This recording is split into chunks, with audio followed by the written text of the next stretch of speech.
बुधवार दिनांक 27 नवंबर 2024 को प्रातः 11 बजे तक के लिए स्थगित की जाती है।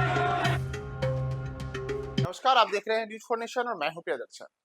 संसद का शीतकालीन सत्र आज से यानी कि सोमवार नवंबर से शुरू हुआ है, लेकिन सदन शुरू होने के साथ ही पहले दिन ही सदन में जमकर हंगामा देखने को मिला। दरअसल चाहे लोकसभा हो या फिर राज्यसभा हो, दोनों सदनों की कार्यवाही जब आज सुबह 11 बजे से शुरू हुई, उसके बाद से लगातार विपक्ष और सत्ता पक्ष के बीच में जोरदार हंगामे वाली स्थिति सदन में बनी रही और नतीजा रहा कि बार बार सदन की कार्यवाही स्थगित होते रही और अंततः दोपहर में ही सदन की कार्यवाही अगले दिन यानी कि मंगलवार सुबह 11 बजे तक के लिए स्थगित करनी पड़ी। दरअसल आज अगर हम बात करें लोकसभा और राज्यसभा के कार्यवाही की, तो सुबह 11 बजे से जैसे ही सदन की कार्यवाही शुरू हुई, वैसे ही विपक्षी दलों के द्वारा जोरदार तरीके से केंद्र की मोदी सरकार को घेरने की कोशिश की गई। अलग अलग मुद्दे रहे। मुख्य मुद्दों में अगर हम बात करें तो इसमें अडानी को लेकर के लगातार जो कांग्रेस ने सदन के बाहर भी अलग अलग किस्म के आरोप लगाए थे, तो प्रधानमंत्री नरेंद्र मोदी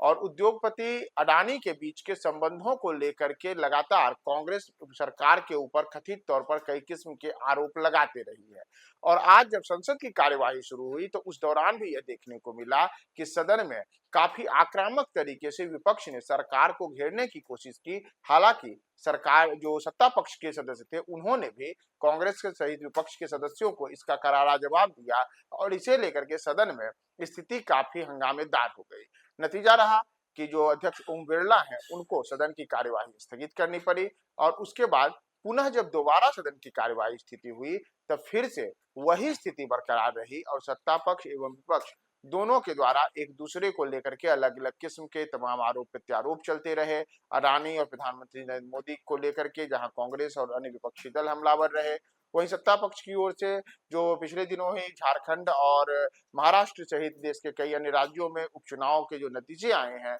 उसमें एनडीए को मिले बड़े स्तर पर जीत से उत्साहित एनडीए के सदस्यों का बार बार यह कहना रहा कि देश की जनता ने आपको नकारा है और यह चुनाव दर चुनाव साबित हो रहा है। तो ऐसे में आपको सवाल खड़े करने का और इस प्रकार के मनगढ़ंत आरोप लगाने का कोई मतलब नहीं है। लेकिन इन तमाम हंगामों के बीच लोकसभा की कार्यवाही अंततः अगले दिन यानी कि मंगलवार की सुबह 11 बजे तक के लिए स्थगित करनी पड़ी। वहीं अगर हम बात करें राज्यसभा की कार्यवाही की, तो वहां भी स्थिति लोकसभा से भिन्न नहीं रही और राज्यसभा में ही सदन की कार्यवाही शुरू होने के साथ ही वहां पर भी सत्ता पक्ष और विपक्ष के बीच में हंगामा देखने को मिला। विशेष करके हम विपक्ष की बात करें तो विपक्षी सदस्य वहां भी काफी आक्रामक तरीके से सत्ता पक्ष पे हमलावर हुए और राज्यसभा में भी विपक्ष का वही प्रमुख मुद्दा रहा कि अडानी और प्रधानमंत्री नरेंद्र मोदी के बीच के जो संबंध हैं, उससे अडानी को बड़े स्तर पर बेजा फायदा सरकार की ओर से उपलब्ध कराया जा रहा है।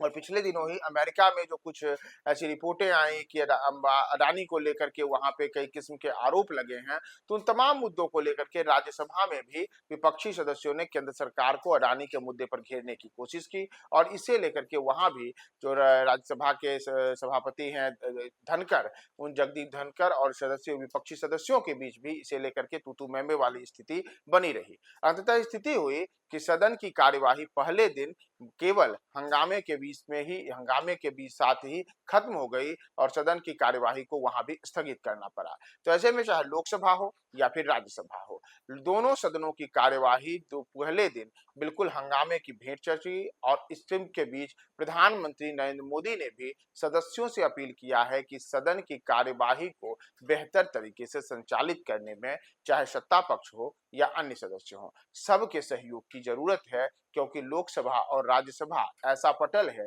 जहां हम देश हित के मुद्दों पर अपनी बात रख सकते हैं। तो तमाम किस्म की बातें अलग अलग भले ही की जाती हों, लेकिन पहले दिन तो शीतकालीन सत्र में यही देखने को मिला कि सदन की कार्यवाही हंगामे में खत्म हुई और हंगामे के कारण ही सदन की कार्यवाही को दोनों सदनों को अगले दिन के लिए स्थगित करना पड़ा।